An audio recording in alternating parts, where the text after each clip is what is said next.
नमस्कार साथियों, Ayush competition classes में आप सबका स्वागत है।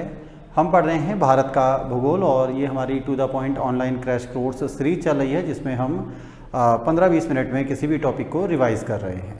तो इसमें हम एक वीडियो बना चुके हैं, ये हमारा आज दूसरा वीडियो है। और जो स्टूडेंट्स इस एटलस को करना चाहते हैं, मतलब भारत का ये भूगोल पढ़ रहे हैं, उनके पास ऑक्सफोर्ड का स्टूडेंट एटलस होना चाहिए।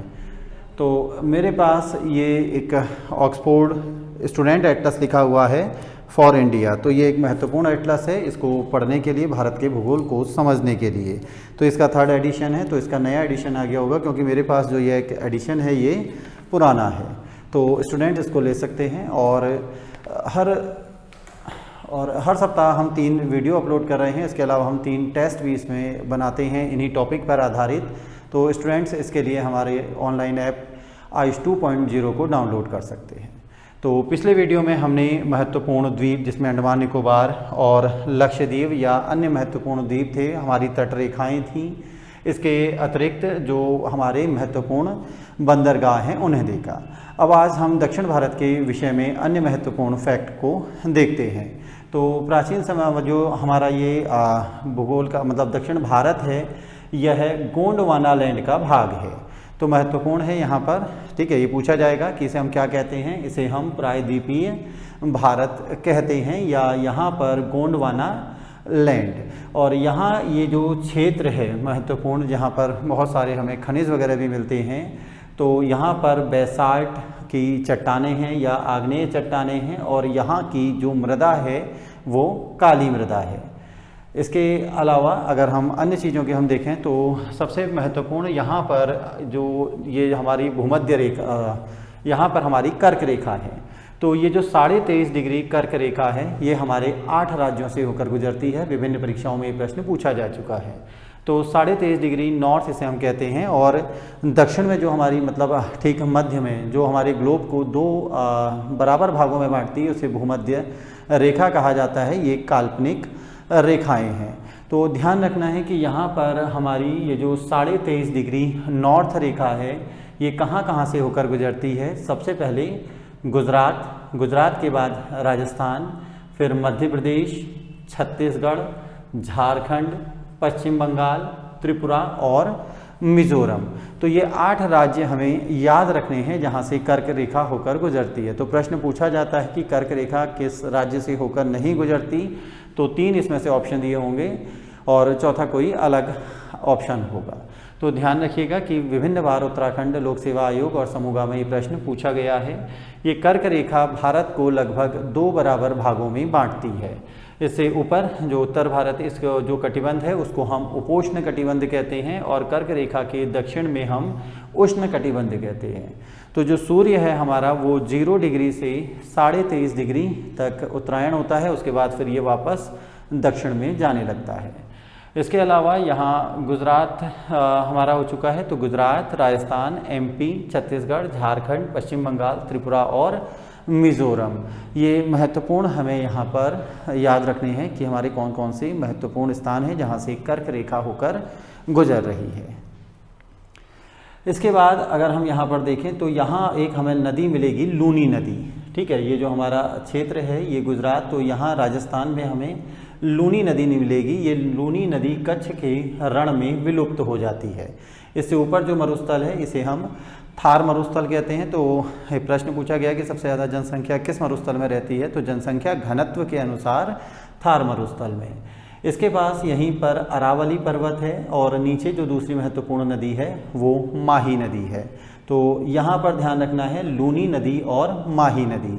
ये जो माही नदी है यह इस कर्क रेखा को, तो कर्क रेखा वास्तविक रेखा नहीं है, एक काल्पनिक रेखा है, और इस काल्पनिक रेखा को 2 बार काटती है।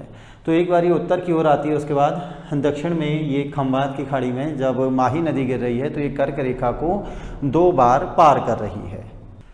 अब यहाँ पर आपको मिलेगा महत्वपूर्ण एक पर्वत शिखर, ये पर्वत शिखर अरावली कहलाता है। तो ये अरावली यहाँ गुजरात और उसके बाद राजस्थान होते हुए दिल्ली तक है। दिल्ली में अब ये छिन्न भिन्न हो गया है, बहुत इसकी हाइट नहीं है। तो ध्यान रखना है कि इस अरावली की सबसे ऊंची पर्वत चोटी पूछी जाती है। अरावली की सबसे ऊंची पर्वत चोटी है गुरु शिखर। गुरु शिखर की अगर हाइट पूछी जाएगी तो ये इसकी हाइट है 1772 मीटर। तो ये सबसे प्राचीन पर्वत श्रृंखलाओं में से है अरावली। तो पूछा जाता है कि कौन सा नवीन पर्वत है, कौन सा प्राचीन है, तो ध्यान रखिएगा। इसके अलावा रेसिड्यूल पर्वत यानी जो मतलब छिन्न भिन्न हो रहा है उस पर्वत का अगर एग्जाम्पल भी पूछा जाएगा तो आपको अरावली आंसर लगाना है।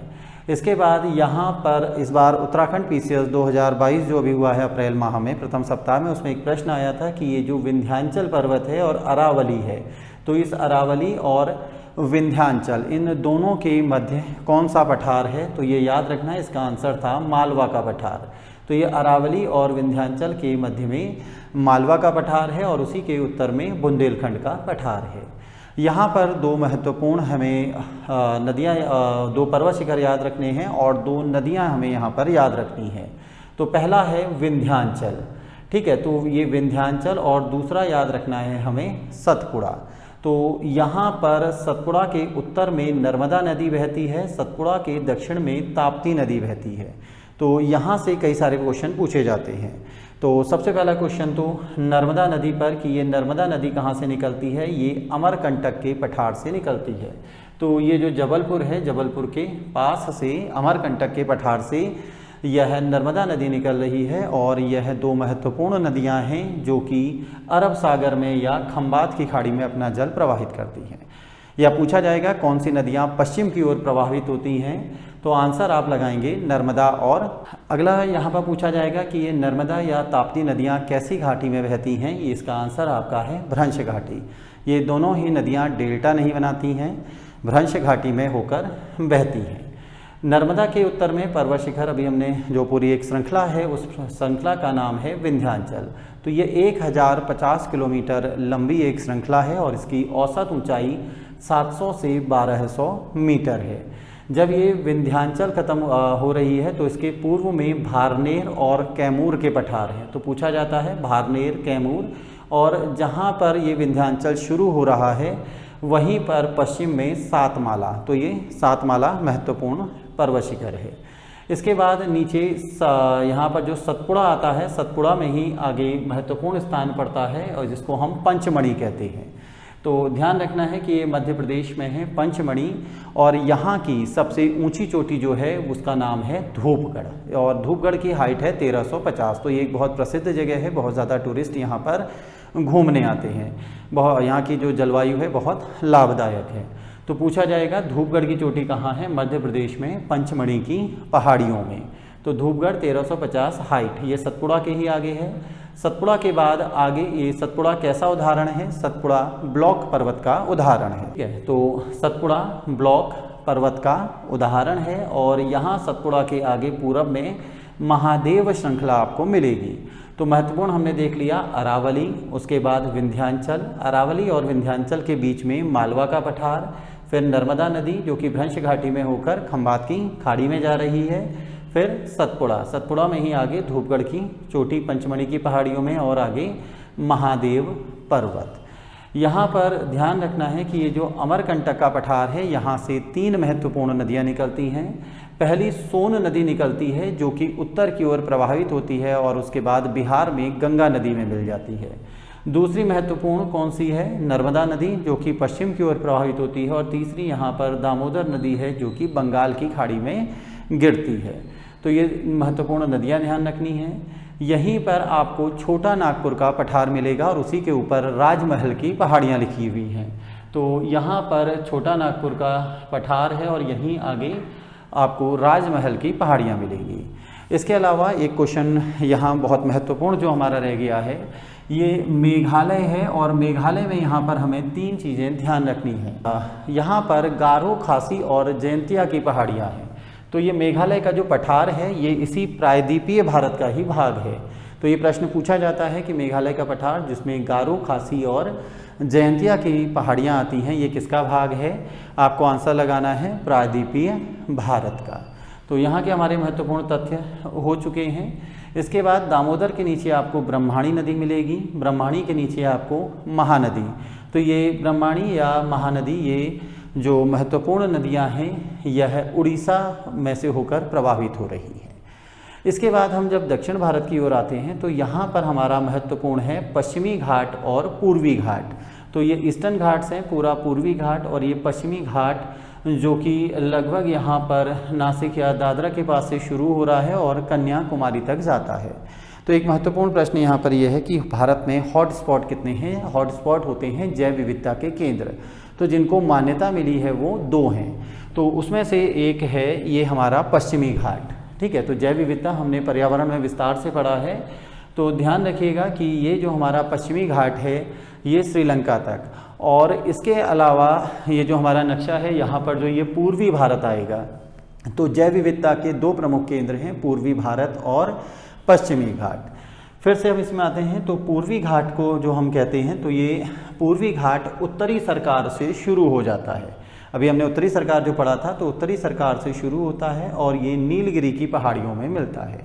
यहाँ एक महत्वपूर्ण प्रश्न ये है कि जहाँ पर ये पश्चिमी घाट और पूर्वी घाट मिलते हैं उसे क्या कहा जाता है। तो पूर्वी घाट और पश्चिमी घाट नीलगिरी की पहाड़ियों में मिलते हैं। तो ये नीलगिरी है, पूर्वी घाट और पश्चिमी घाट।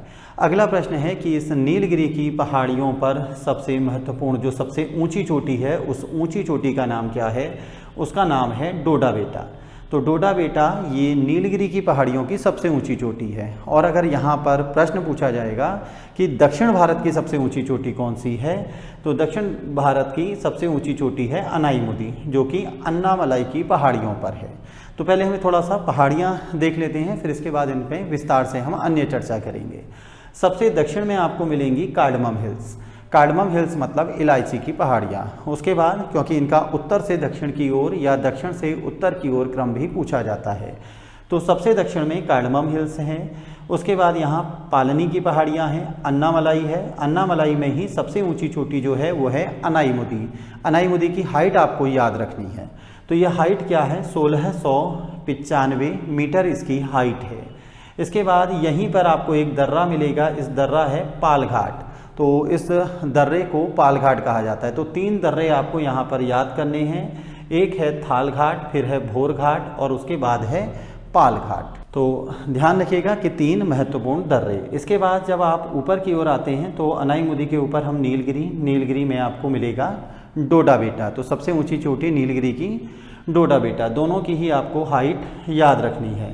तो 2695 हाइट है, 2695 मीटर अनाईमुदी की। तो अनाईमुदी दक्षिण भारत की सबसे ऊंची चोटी है, नीलगिरी में ध्यान रखना है।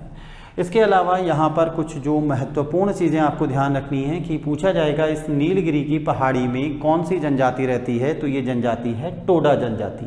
तो नीलगिरी की पहाड़ियों में टोडा जनजाति रहती है। ये नीलगिरी की पहाड़ियाँ 3 राज्यों में हैं, पहला कर्नाटक, दूसरा केरल और तीसरा तमिलनाडु।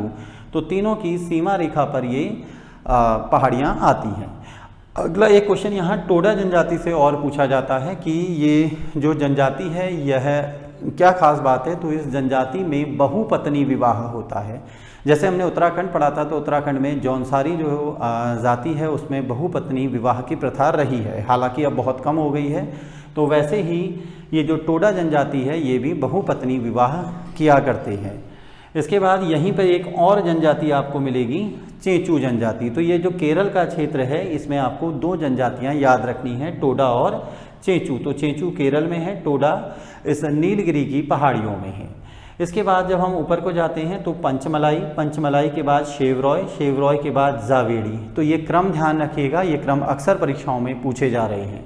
जावेड़ी के बाद ऊपर पालकोंडा और पालकोंडा के बाद नल्ला मल्ला और ऊपर यहाँ पर महेंद्रगिरी या विशाखापट्टनम की चोटी। तो यहाँ पर पूछा जाता है कि पूर्वी घाट की कौन सी चोटी सबसे ऊंची है। तो जो अलग अलग किताबें हैं उनमें अलग अलग आंसर दिया हुआ है। तो यहाँ पर एनसीईआरटी को आपको मानक मानना पड़ेगा। जैसे माजिद हुसैन में अलग कहा गया है और महेश बर्णवाल जो भारत का भूगोल है वो किसी और को कहते हैं। तो महेंद्रगिरी था, लेकिन विशाखापट्टनम यहाँ पर सबसे ऊंची चोटी है जिसकी हाइट 1680 है। तो पूर्वी घाट की अगर सबसे ऊंची चोटी पूछी जाएगी, पूर्वी घाट थोड़ा सा चौड़ा है, कटा छटा है और जो यह 1800 किलोमीटर लंबा है और इसकी अगर औसत ऊंचाई पूछी जाएगी तो औसत ऊंचाई है 600 मीटर। इसके कंपेयर में अगर हम पश्चिमी घाट को देखें तो ये थोड़ा संकरा है और इसकी जो हाइट है, औसत हाइट है, वह 900 से 1600 मीटर है। तो यहाँ ये जो 16 डिग्री है ये गोवा से होकर गुजरता है और पश्चिमी घाट को यहाँ पर सह्याद्री कहा जाता है। तो ये 16 डिग्री सह्याद्री को भी दो भागों में बांटता है, यहाँ से ऊपर उत्तरी सह्याद्री और दक्षिणी सह्याद्री। अगर पूछा जाएगा कि उत्तरी सह्याद्री की सबसे ऊंची चोटी कौन सी है, तो वो है कलसुबाई, यहाँ पर महाराष्ट्र में नासिक के पास आपको मिलेगा। और दक्षिणी सह्याद्री की सबसे ऊंची चोटी है, तो ये महत्वपूर्ण यहाँ पर चोटियाँ हैं। इसके अलावा ये लिखा है दंडकारण्य। तो दंडकारण्य ये एक जंगल है जो कि छत्तीसगढ़ और उड़ीसा में या कुछ भाग इसका आंध्र प्रदेश में भी फैला हुआ है।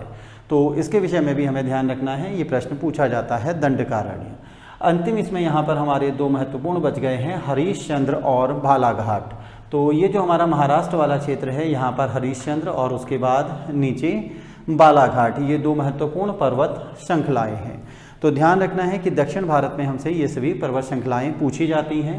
अरावली, विंध्याचल, उसके बाद सतपुड़ा, विंध्याचल में भारनेर और कैमूर, और सतपुड़ा में यहाँ पर आपको मैकाल और महादेव। इसके अलावा अजंता, ये अजंता की भी पहाड़ियाँ हैं जो कि केवल महाराष्ट्र में हैं। और दक्षिण में जब हम आ जाते हैं तो यहाँ पर हरिश्चंद्र, हरिश्चंद्र के बाद बालाघाट। चोटियाँ याद रखनी है हमें, कलसुबाई, महाबलेश्वर, कुद्रेमुख, उसके बाद डोडा बेटा और सबसे ऊंची चोटी यहाँ की अनाईमुदई। पर्वत श्रृंखलाओं में हमने पश्चिमी घाट और पूर्वी घाट या नल्ला मल्ला, पालकोंडा, जावेड़ी, शेवरॉय, पंचमलाई, अन्नामलाई, पालनी और कार्डमम या इलायची की पहाड़ियाँ। तो आज के वीडियो में हमने ये महत्वपूर्ण तथ्य देखे। इसके बाद अगले वीडियो में हम यहाँ की जो प्रमुख नदियाँ हैं दक्षिण भारत की, उनके विषय में देखेंगे और यहाँ जो प्रमुख हमारे स्थान हैं और ये स्थान क्यों भी फेमस हैं, इनके विषय में देखेंगे। तो इसी के साथ हमारा आज का ये टॉपिक समाप्त होता है। धन्यवाद।